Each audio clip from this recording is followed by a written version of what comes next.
this is what it means, in my own experience, to be native, musically speaking. I make sure that everybody understands. I don't write to say this is what it is to be Indian, or I'll tell you people what Indians think. You know, this is just one Indian talking. You know, and that's it. Just this is what my life is musically. I've always had a real distinctive guitar style. It's what I call a vocal style. I try to phrase my guitar vocally. I don't do the scalar thing that so many heavy metal musicians and a lot of guys like to do, where they just blind you with the speed. And I don't think in those terms. It would be great to have that prowess, I guess, you know, of being able to do a million notes a second. But I prefer to take a vocal approach to the guitar. So therefore my guitar is very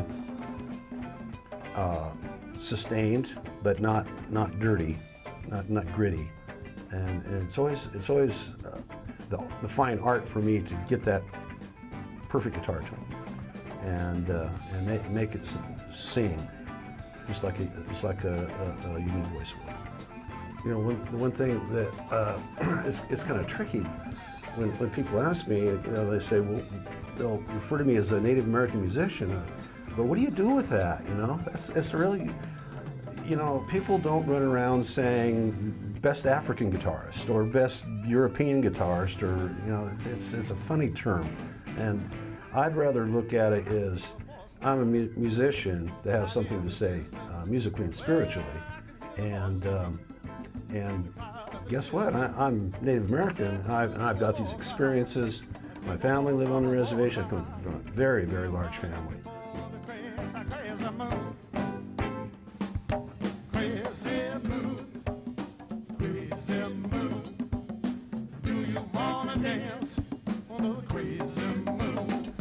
But you know, there's external factors that come into play. My father was as far as we are aware, the youngest Northern Cheyenne to be forced to go to boarding school, Indian boarding school. They pulled him, sat him on a train when he was 7 years old, and he never saw his mom and dad again until he was 12 or 13. And so when he went down to Genoa, Nebraska, where the boarding school was at that time, you know, they were very much into kill the Indian and save the man. You know, and that's pretty much what they did to him. He would be physically punished for speaking any native language.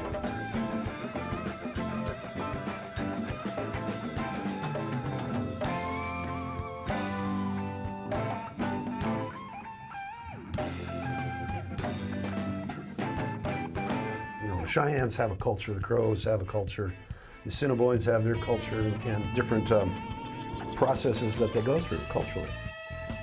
So, you know, there's just within a few blocks on a reservation, there's major cultural differences, you know. So again, I just take what's been put in front of me and make songs about it.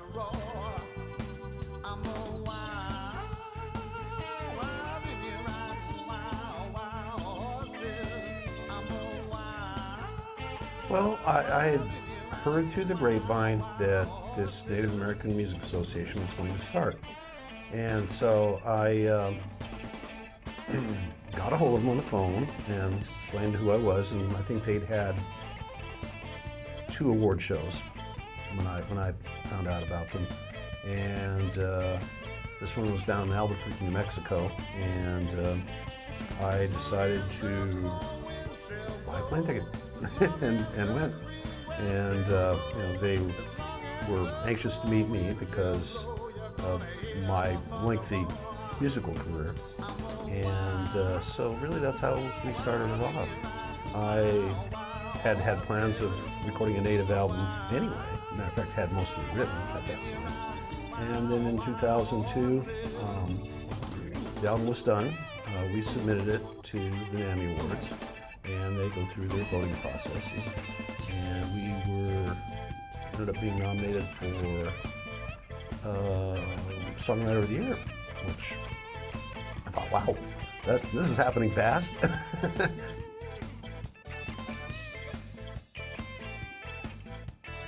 We're invited to perform, and that year it was in Milwaukee, Wisconsin, and so a big crowd, big production, and so we played. I still have a video of us playing. It's when I had a little longer hair.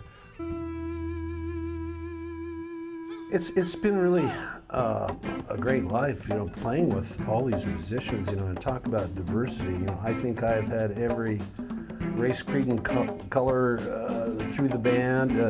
Met musicians from all kinds of different ethnic backgrounds, especially with my love of other music, Afro-Cuban music, reggae music. So I met a lot of great guys, and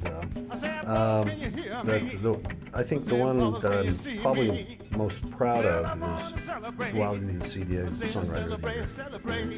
I really felt great about that one, but a very close second was the real first Coyote Brothers album, and it is called Crazy Woman Mountain, and it does have some connotation into it, but again, it's with a stripped down 3-piece sound.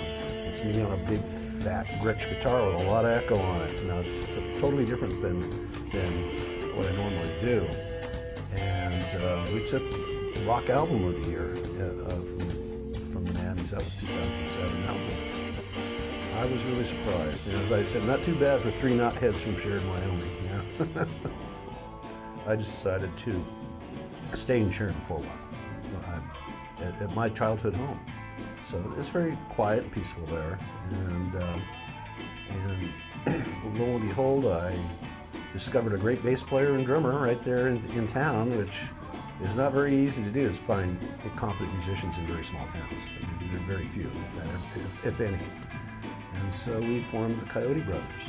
And the problem is I wanted to continue with the Native American material that I was writing and doing, but the material that I write requires 5, 6, 7, 8, 9 guys and gals. I like to have 3 percussionists.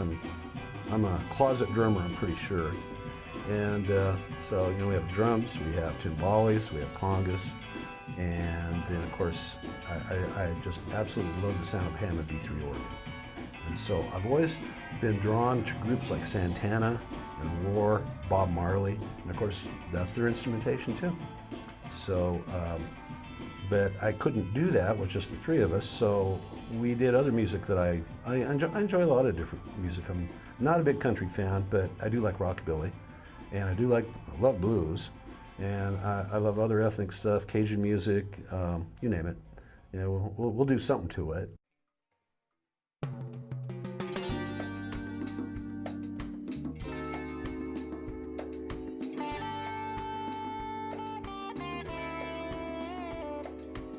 The new album, Hostiles and Renegades, it's a culmination of my previous Native American inspired album. Well, it was called Wild Indians. I did that in 2002, and it's taking all this time to finally do another one. And some of the songs are quite old, and actually were to be on the original Wild Indians album, but I ran out of time and money. And I was running a studio in those days, and so now I have my own recording equipment, so I can record until I drop. So that's been a real luxury in making an album. It's pretty much based in what I call world beat music, reggae music, Afro-Cuban music. It's got all the Elvis influences that I've had over the years. I culminate that and voila, write a song about it, and then the spiritual part, or the what people probably want to say the native part, is really just my experiences on the reservation, off the reservation, what people have said to me over the years. If you really listen in this world, the lyrics come to you, literally come to you. So when people tell you the lyrics, you just need to put them in a rhythmic and melodic fashion. So, I have songs about Indian people from long ago. That's the title track, Hostiles and Renegades. That's what that's about. I've got songs on there about Indian people living there today, and songs about how so few of the youth have any avenues to pursue, in doing something great in this world. And then I've got the song about a guy who's so out of touch with his reality and his outside world that it's almost painful but yet funny too.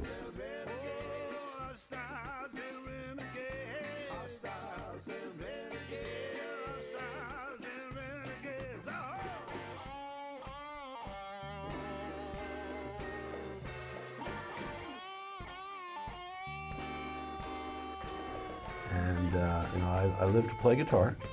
That's what I do in life. And so I've written 2 instrumental pieces on there. And how I look at instrumentals, it's pre-language, before we're learning to talk, before we ever had a real concept of a language at all.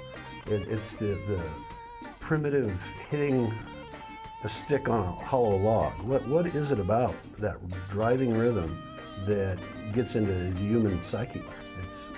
So that's how I go about arranging and writing instrumentals.